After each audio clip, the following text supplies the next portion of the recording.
Every year we try to we go down the Gulf Shores, do a little couple retreat, we call it, Yes, and every September. try to build, work on our relationship and everything. Go hang out at the beach. We have a very good time. We hang out with our couple, that we like to hang with. When we go down there, they invite us down, and we gladly accept. Yeah. But this time, this is how things work. I'll just tell you like this. We were supposed to have left earlier. Ooh, yeah. Y'all need to get all of this tea. We were supposed to have left earlier, but this is a chain of events. I had a vehicle that I was having some work done, and so I took it up there to have it done. I said, when I get out of school, when I get out of work, I'll go by and pick it up, and then we could be on the road at 4. We'll get there 4 or 5 hours later. We'd be at Gulf Shores. Are you gonna go back and tell them? Yeah. Okay. Keep going. So, what happened was, I go up there to pick the car up. My daughter had to take me up there. Keisha's putting some final touches on the packing. She takes me up there. My car's not ready. So I'm like, I'm about to go out of town. I don't want to leave the car up there. And so I'm like, well, I really couldn't get mad because the reason why the car was up there anyways was supposed to be picked up the day we were leaving. Yes. Which didn't make sense. So the reason why is? Yes, the reason why is because I don't like using my calendar and my phone. He likes to use me as the calendar. But that's why I married her. That is no longer allowed. I tell you my appointment, you remind me, I make it. That is no longer allowed. So last week I had an appointment. I've been telling him for years, plug it in your phone. Stop telling me. Because I can't remember your stuff, my stuff, the family stuff works. I just can't. So I told him. So he tells me this stuff now, and I'm just like, that's above me now. I'm not even paying no attention to what you're telling me. You write it down. So keep going. Nothing for nothing. So that's why the car was there. So I get there, so it bumps us back about an hour and a half or so. I'm like, just leave the car there. I'll have my daughter come pick it up when the guy called me, which dude still ain't called me. He still haven't called you. So anyway, so we left like an hour and a half later than we were supposed to. So we said, we get down to Gulf Shores. We know that, they talking about a hurricane and everything. And that was going to Mobile. Yeah, going to Mobile. Which is right next door. Right, true. So we say, we get down there, at least we'll be down there, we can hang out, see what happened. We start driving, and I noticed that we 200 miles away from our destination, and the GPS stops at 200. Sure did. And so I keep driving. I said, man, I know we drive about 15 minutes. It still say 200 more miles. So I tell my wife, pull your phone up. So she pulled her phones up, and it worked. So when I look closely at my phone, I have an Apple, she has Samsung. When I look closely on my phone, the map, the roads were closed. So I was like, man, what's going on? Now the roads were closed on his phone. Yeah. Not on mine. Not on hers. Hers kept saying, come on down, come on down. No, mine kept giving you correct information. That wasn't correct, direct. It was correct. We would have been in the ocean. Used it. We were not in the ocean. It got us to that hotel, didn't it? No, we stopped at the hotel. I know. It kept saying, go on down, come on. Yours wouldn't even have taken us to the hotel. Ours stopped. If we had relied on your phone, we would have stopped because that's what it was saying. It said, you need to stop right now because you ain't going down nowhere. There. No, we would have turned around and went home. That's why it stopped, because it had around and go home. On the map, on the Apple map for my Apple users, they have little signs on there that lets you know that the road is closed. I've never seen it before, so I thought maybe it was just because the phone's so little, my eyes getting bad now. I'm thinking, okay, it's an accident because they both red. I said, well, just go down anyways. It's nighttime. But then when she put her phone up and I looked close, I said, oh, the roads are closed. So that's why the phone stopped, because it said there's no way to get to your destination. It just stopped. So we driving down, and the wind started getting bigger. The wind. So we noticed that it's like 2 cars on the road, us and somebody in front of us. And we just flying down there, and wind is picking up. Start raining. Ooh, it was so windy. So I said, man, let me stop at this gas station and see, because when we was right at the Gulf Shores when you have to take this road that's like 13 miles or so, and you like on this peninsula, water on this side, water on that side, and you just going down, you know, and at night it's kind of scary, especially the first time we went down there. We didn't know, didn't know how much water was out there till the next day when we came back. So I go in the gas station, the guy was like, where y'all headed? He said, Gulf Shores. He said, you ain't gonna make it there tonight. He said, well, and he looked and said, well, you got enough time because the hurricane ain't gonna come through until a little bit later. I said, what?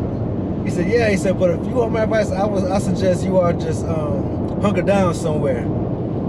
So, and we knew that if we had continued on that road, and then we had maybe 10 more minutes on that highway, and then the main road leading to our condo was long, and that main road is surrounded by nothing but water. So that's the road we did not want to get on. So we wanted to stop before we got there, because we have noticed when we started going down that right side of the road, everything was dark. And I said, hey, look at the lampposts. I said, all the lights, there was no lights going down. I said, man, the power's out. The power's out. But we could see like little lights. So we went, and the Circle K, the guy was like, hey, Circle K's never closed, because we based out of Canada. They don't know what's going on down here, so they keep us open. So I was like, oh, okay. So he said, but I suggest y'all find a hotel and wait and see what happens. You might could go, you know, tomorrow afternoon or tomorrow night. So he's like, all right, we'll do that. So we turn around and we head back, and we found a hotel. No. Motel. What did you pull up in first? What's a that? Motel. They both was motels. Well, the other one's a hotel, yeah. Yes, I don't do motels. It was a hotel. I walk out and I see all the doors and the stairs. I don't do that. It don't matter, because what we was in was a hotel. It was a motel. It was a step above. Yeah, it was a hotel. There was a motel that was that you walk inside to get to your room. You walk down the hallway. That's what I do. It was basically a motel that was hiding, trying to act like it was a hotel, but it was really a motel. It was less than par. Yeah, because I of course had to go in and clean it and spray it down everywhere. Ooh. We called our people, let them know where we were at and everything, and they was like, okay, we'll see y'all tomorrow. I was, yeah, all right. So we watching TV, and I started seeing this hurricane start picking up. Not speed, but actually coming closer. You can hear it out. You could hear the wind and you could just hear the bad weather. And I was just thinking, Lord, if you get me out of this. You ain't say that at that time, because there was nothing happening at that time. No, honey, but the rain and the wind, it was just something I've never experienced before. Well, it was bad. I have never experienced it before. Well, it was just hard raining, so I mean, at that point, it wasn't really nothing. It was like, okay, it rained, and we was watching TV, and then the TV started going off and on, off and on. By this point, I was asleep. Then it started towards, yeah, you know, it's supposed to go towards, you know, it's supposed to hit Mobile and then hit Louisiana, then it's supposed to come back this way, but it doubled back, and they said, oh, it looked like it's going right for Gulf Shores. So now I'm like, uh-oh. So then I was like, man. So I look out the window. I said, okay, is this raining? I said, well, they said it's, you know, you hear all these tornado warnings and stuff, and it goes for a few hours, and you get used to that after a while in Alabama. So I was like, okay. I said, we'll see what happens. I said, because, you know, if the sirens goes off or whatever, the phone go off, then we'll leave. Because we're used to the sirens in Alabama. I don't think they got no sirens down there. I know. So we sitting there. Next thing you know, watch TV. That's I'll start getting sleepy. I said, we'll get up in the morning. I turn the TV off, go to bed. She already asleep. And I travel with a fan, like a little mini fan. Next thing I like know, the noise, and I like to be cool. But I woke up. Next thing I know, I was hot.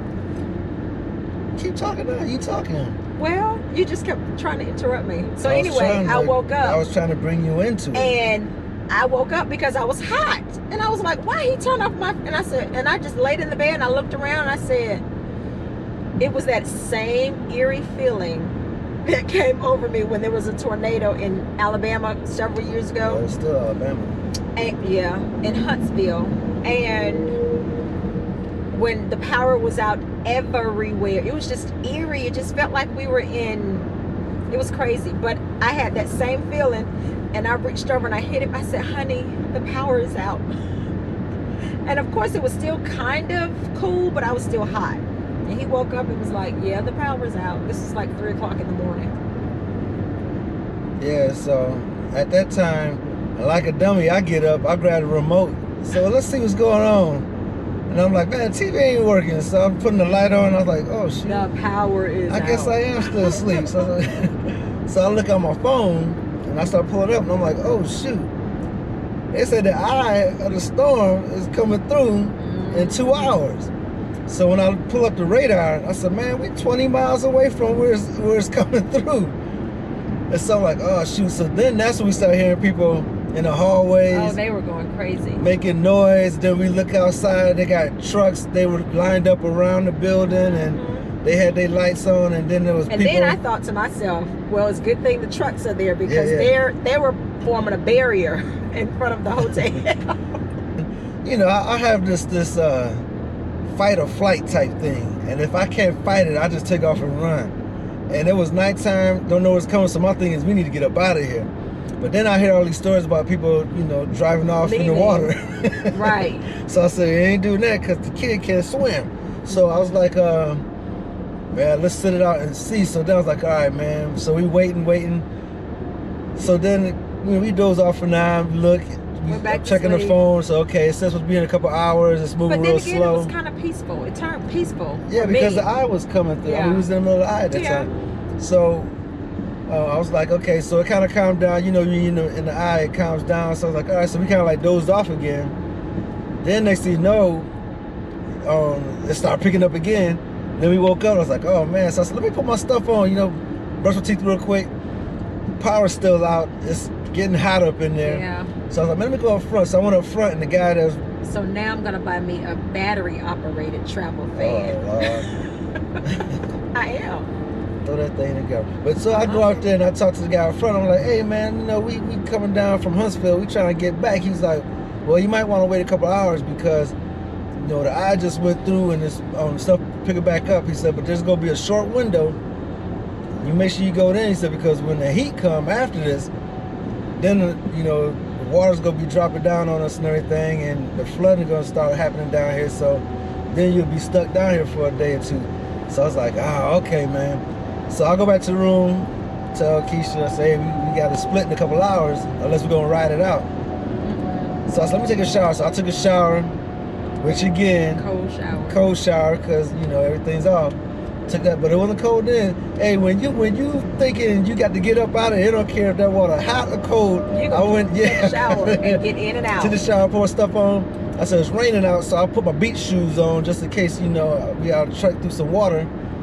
So we load everything up, get in the car, and so we take off.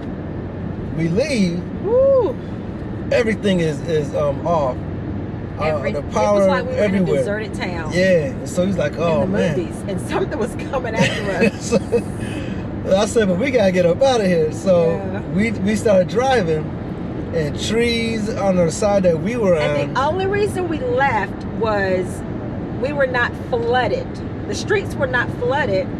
But it was coming. It was coming, but that's why we left. We were not going to drive through water, but that's why we left. It was coming, so my thing was if we could make it to Montgomery, that's where it started veering off northeast, and we was going to veer northwest and keep going up 65. So I said, we get to Montgomery, good.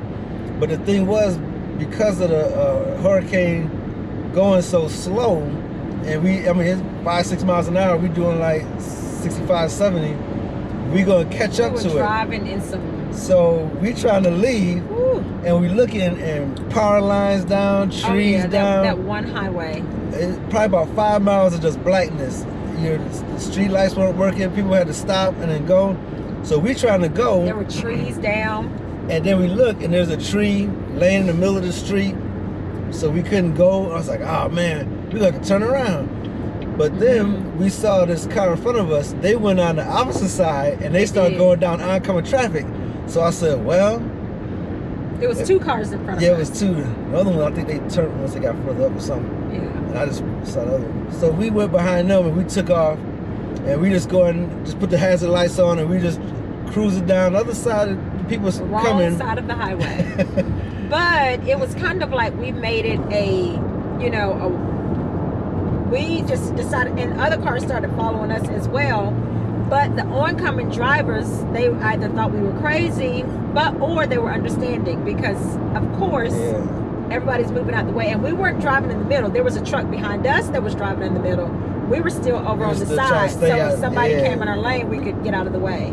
And you know, it was pretty cool for a moment because I saw the emergency vehicles coming, and then the cops came, but they didn't tell nobody, hey, what y'all doing over here? They just let us go. So I was like, well, I guess this is fine. Maybe this is what they do. I don't know.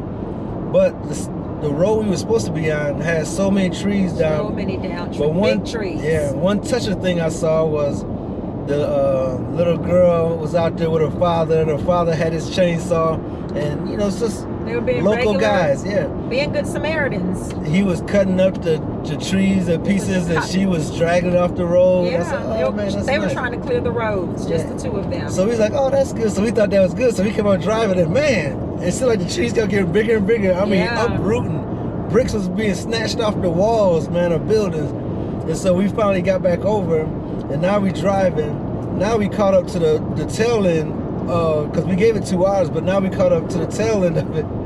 And now it's just raining, the wind, we just rocking back and forth. And I said, well, very unnerving. So we gotta get through this. And then it was kind of scary because we had to stay in the left lane because the trees was all falling. Well, it must have been on that side because all the trees on the right side had fallen, and it was blocking the lane. So we had to like drive around.